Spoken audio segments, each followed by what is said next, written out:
Assalamualaikum warahmatullahi wabarakatuh. Kembali lagi di Meding Beauty Channel ya teman-teman. Apa kabar untuk teman-teman semua dimanapun kalian berada? Semoga dalam keadaan sehat ya, dan tentunya mendapat keberkahan dari Allah Subhanahu Wa Taala. Amin ya robbal alamin. Oke, saya sekarang mau berbagi pengalaman saya yang baru-baru ini saya alamin. Apa itu? Sebelumnya saya mau memberikan dulu saran ataupun memberikan dulu pengalaman saya bagi teman-teman semua yang ingin membuka usaha, baik itu usaha kuliner, usaha apa di bidang elektronik ataupun yang lainnya lah, terutama usaha fotokopi. Sebelum membuka usaha, sebelum memulainya, kita harus tahu dulu beberapa hal ini yang sangat-sangat berguna dan sangat penting ya bagi teman-teman semua, terutama yang baru ingin memulai usaha fotokopi ya terutama. Sebelum memulainya, teman-teman, kita harus mengerti dulu tentang kelistrikan. Itu yang pertama. Yang kedua, tentang mekanikal atau enggak teknik-teknik ya, apalah sejenis itu ya, intinya tentang bongkar-bongkar lah. Mengapa demikian? Karena terutama usaha fotokopi itu sangat berkesinambungan antara kelistrikan, antara bongkar-bongkar, elektronika, mekanikal, itu pokoknya sangat ketergantungan. Dan saya sarankan jangan hanya mengandalkan seorang mekanik. Karena kalau kita mengandalkan, tenanglah, ada mekanik tinggal bayar, tenanglah, ntar kita nyuruh orang, kita sibuk. Kalau kita prinsipnya seperti itu, otomatis usaha kita akan sedikit tersendat ya penghasilannya, karena prosesnya itu akan melalui beberapa proses. Kalau memang kita mengandalkan orang, contohnya misalkan ada kerusakan di mesin kita, ada trouble, ternyata kita nggak mampu, nggak benar-benar buta lah, nggak tahu, belum kita kontak orangnya, mekaniknya kita kontak, belum lagi di perjalanannya, itu waktu udah terbuang ya teman-teman. Tapi kalau kita bisa sendiri, ya minimal kita bisa handle permasalahan yang kita alami gitu. Oke, itu. Terus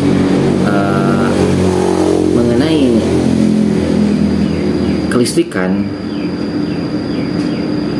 teman-teman minimal harus tahu dulu daya listrik KWH kita itu berapa.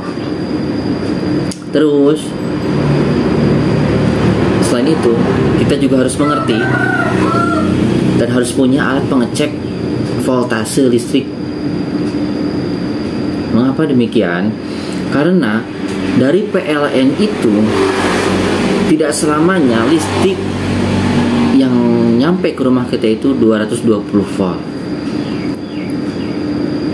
Seperti teman-teman ketahui, mungkin ada yang tahu, ada yang belum ya. Listrik di Indonesia itu, setahu saya,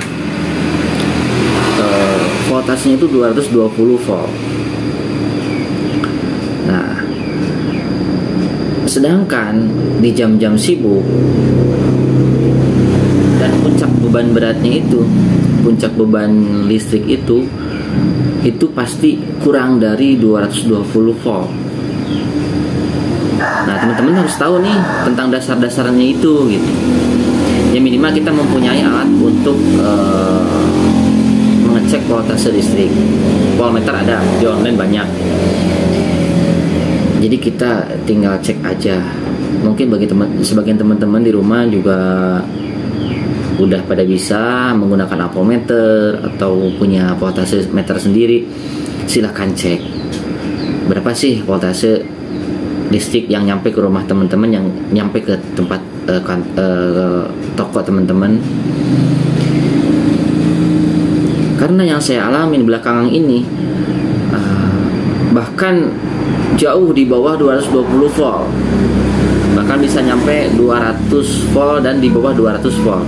Itu sangat riskan sekali, sangat berbahaya sekali teman-teman bagi alat-alat yang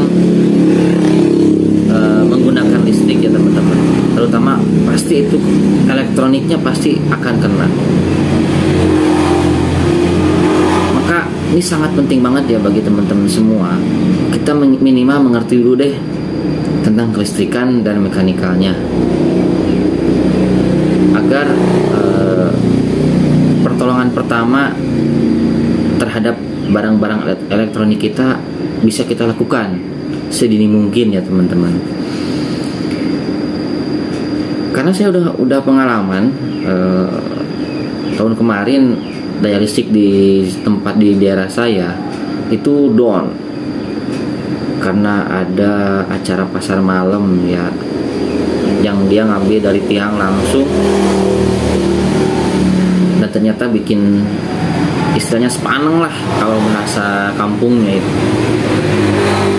itu sampai jebol ya. CCD kita tuh fotokopi mesinnya jebol karena dia nggak kuat, karena terlalu inian. Soalnya waktu itu kita belum pakai staffel ya atau stabilizer. Oke, intinya bagi teman-teman semua yang ingin membuka usaha fotokopi, minimal kita mengerti dulu deh tentang kelistrikan di tempat kita. Karena bisa teman-teman cek deh, kalau pagi-pagi itu listriknya berapa volt yang datang, siang hari berapa volt yang datang, terus pada sore hari sebelum maghrib itu jam kalau PLN bilang sih itu beban puncaknya itu maghrib. Silahkan teman-teman atau kalian di rumah cek deh, itu beban puncaknya maghrib berapa, pasti kurang dari 220 volt. Itu kalau PLN bilang beban puncak itu pas maghrib itu harusnya di 218-19, pokoknya 218 volt, 219 volt itu beban puncaknya. Nah, di luar jam itu biasanya normal kembali. Tapi di beberapa tempat, terutama di daerah ya teman-teman, seperti saya kan di daerah ini, itu kerasa banget kurangnya listrik itu. Bahkan yang saya alamin kemarin-kemarin ini jauh di bawah 200, di bawah 220 volt, bahkan nyampe ke 201 volt, 200 terus dia turun naik, jadi nggak stabil. Maka dari itu saya sarankan kita mengerti dulu untuk penanganannya seperti apa, terus apa saja yang harus disiapkan nanti di video berikutnya ya teman-teman, agar tidak terlalu lama durasinya, biar teman-teman nggak cepat bosan ya. Ntar di video berikutnya. Oke, mungkin itu saja, semoga bermanfaat. Wabillahi taufiq wal hidayah. Wassalamualaikum warahmatullahi wabarakatuh.